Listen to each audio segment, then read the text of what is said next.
Hi guys, DJ of DJD Home. So ito naman yung master's bedroom nila na ginawa natin. So nag-request sila ng parang vanity area. Ito, may vanity sila dito, may lagayan sila ng jewelry. And ito, isang tall cabinet din na lagayan nila ng ibang mga gamit nila, no?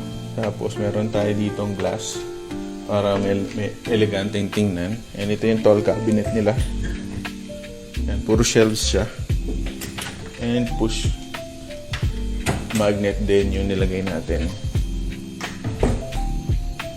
Then, punta tayo sa walk-in. So, ito yung walk-in closet nila. Ito yung his and her na closet, no? So, isang side is para sa his and this is for hers closet. So, punta tayo dito. Na-request din nila is open lang, more on open lang. So, yan, hangaran lang nilagay natin dito. Tapos, naglagay din tayo dito ng drawer sa part na to. And ito, mga lagayan din ng ilang mga gamits na hindi naman usually ginagamit. Ito, puro hangaran lang din. Ito, pwedeng gawin mga underwear or yung mga undergarments nila. And ito naman, isang cabinet din na glass naman nilalagay para makapag-display sila ng mga collections nila. Pagdating naman sa his, ito mga drawers, 4 na drawers, lagayan ng mga undergarments nila.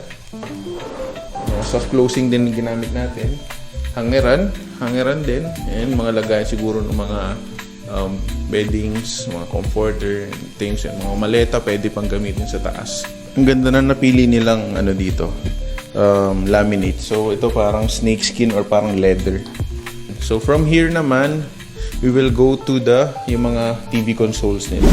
So yun, dito naman tayo sa second floor, sa living room nila. Gumawa tayo dito ng TV console. Dito sa TV console, gumamit tayo ng 3 kulay. So we have the gray, ito yung wood design, and ito na parang cement finish para magkaroon ng accent itong TV. I-maximize lang natin tong space na to. Sobrang haba kasi nito. Para marami silang storage. Naglagay din tayo ng mga open shelves para maglagay sila ng mga ilang display or katulad ito may speaker sila. Pwede sila maglagay ng mga ilang displays dito. Also dito sa taas na to. Ito yung layout natin dito. Min-maximize lang natin para marami silang space na magamit. Again, all PVC to. So nandito na tayo sa bedroom 1. Isa sa mga bedroom dito sa room na to. So they have 4 rooms.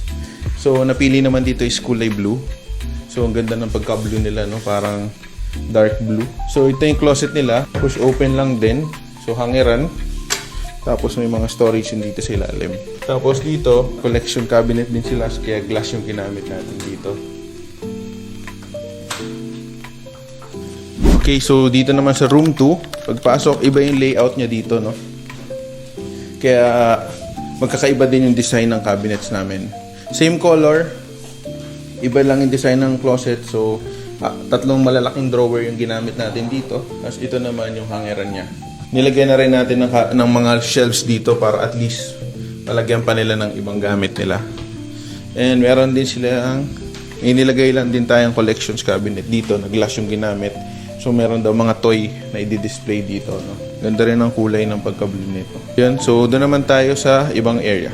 So, dito naman tayo sa room 3. Si room 3, iba din yung layout and iba din yung laminate na ginamit. So, medyo nasa grayish or charcoal siya. So, naglagay tayo ng study table dito. Kasi, yun din ang request ni client. Then, may drawer siya para malagayan ng mga gamits niya. Ito rin storage din. And ito yung pinakang closet niya.